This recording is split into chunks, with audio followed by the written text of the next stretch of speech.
have played sports throughout our lives, and most would agree that sports take a very good amount of time throughout our day, and effort as well.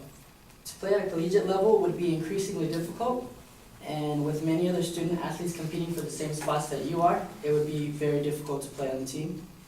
Student athletes have a very tough time balancing school and sports at the same time, and on top of that, sometimes even have to balance a job or finding a source of income.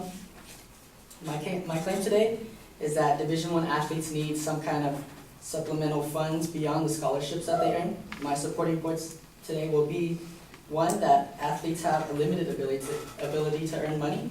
Two, the athletes are restricted in the aid that they can receive. And lastly, that the NCAA athletes suffer due to these insufficient amount of funds. Back to my first point, NCAA athletes have a limited ability to earn money. I'd like to start with the fact that athletes are limited in time and must balance their time between practice, games, and studying. I'd like to start off with a little story about my sister. My sister actually goes here to Cal Poly. She's in her 4th year, and up until last year, she was part of the track and cross country team here. And she gave me a little information about her schedule. Her scheduling went like this. She had practice from 6 a.m. to 8:30 a.m., then class from 10 to 2, practice again from 3 to 5, and to me it seemed like that's a little extreme. It's a very early day, kind of a late day as well, and to me it seemed like there's no time for a job there.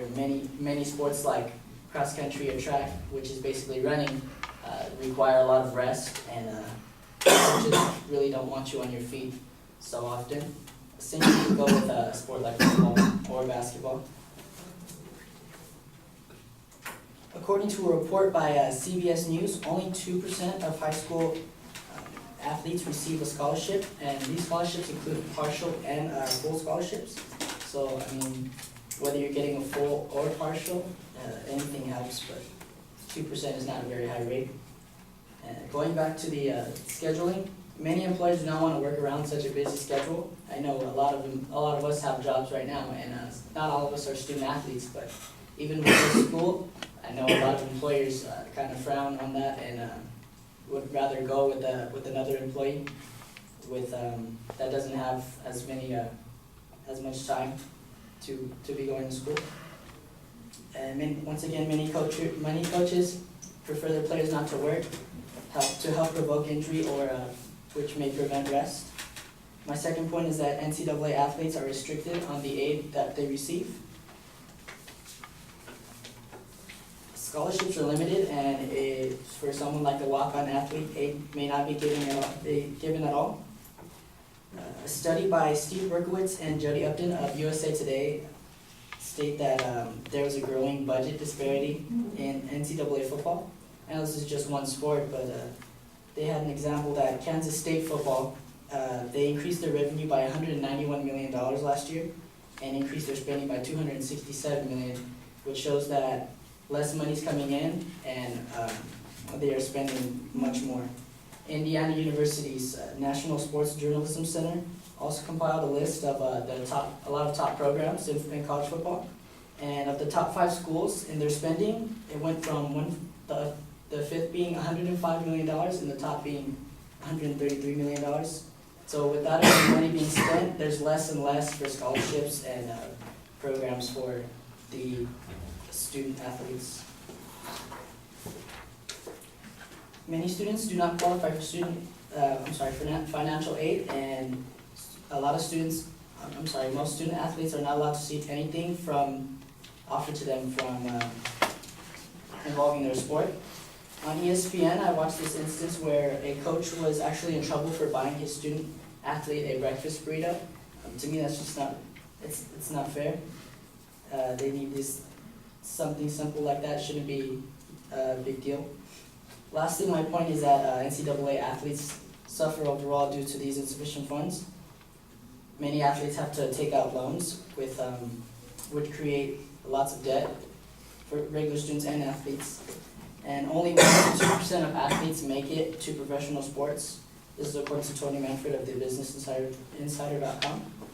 And this going back to the loans, when only 1 to 2% of people are, student athletes are receiving financial aid and scholarships, the loans tend to be paid off with a minimum of 10 years. So after college, most people are going to be having to pay off their loans, and that's just something to think about. Thank you.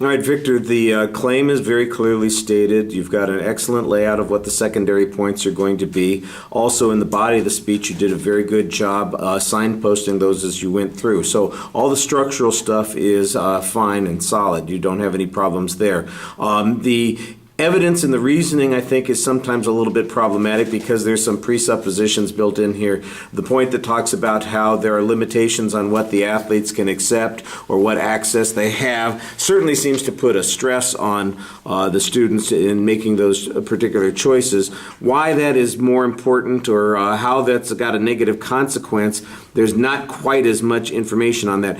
You mentioned, for instance, that they can get loans to do these kinds of things. Well, the first question is, well, then how are they different? Why is that different from any other student who's also taking on a huge financial burden with borrowing the money? The information about scholarships, I think some of the limitations you're talking about are in particular events where there are scholarships offered. You mentioned the example, for instance, of a coach buying a breakfast burrito for one of their athletes. I don't know what the context on that was. If they're a scholarship athlete, there might be issues because maybe the scholarship requires that they have training table rights and that ignores that, or maybe there's some other limitation that's being violated here. I think that's the part that's missing in this argument, that the student athletes are limited in access to reasonable support while they're going to school. The best argument that you have on that basically is how difficult it is to maintain a job while you're going to school and doing those other things. And I don't doubt that anybody would say that that's true. I'm sure all of you feel that way. It's tough for you to have a job and be able to go to school and those sorts of things. The extra, though, then becomes, is there a consequence? Do people, for instance, refrain from participating in student athletics as a result? Do they have to take on an additional burden of finance? That's a problem. What's the consequence of that? I think that part needs to be developed a little bit more. I thought you had some interesting information. I didn't quite understand the disparity that you were talking about on spending, because you mentioned how there was increased spending at some of these schools, Kansas State and Indiana University as illustrations, for instance, and I don't know that the spending that you described is not included in the scholarships that are being offered. The scholarships are usually limited to the number of scholarships that they can offer and how much financial support they can give. So I'm not sure that changing the revenues would have much to do with that. I think there's a case to be made that scholarship students are sometimes limited in ways that make it hard for them to stay in their sport. I don't know about non-scholarship students, so I think you're kind of conflating the two. All right, it's also nicely presented, and like I said, I thought you did a good job talking to the audience.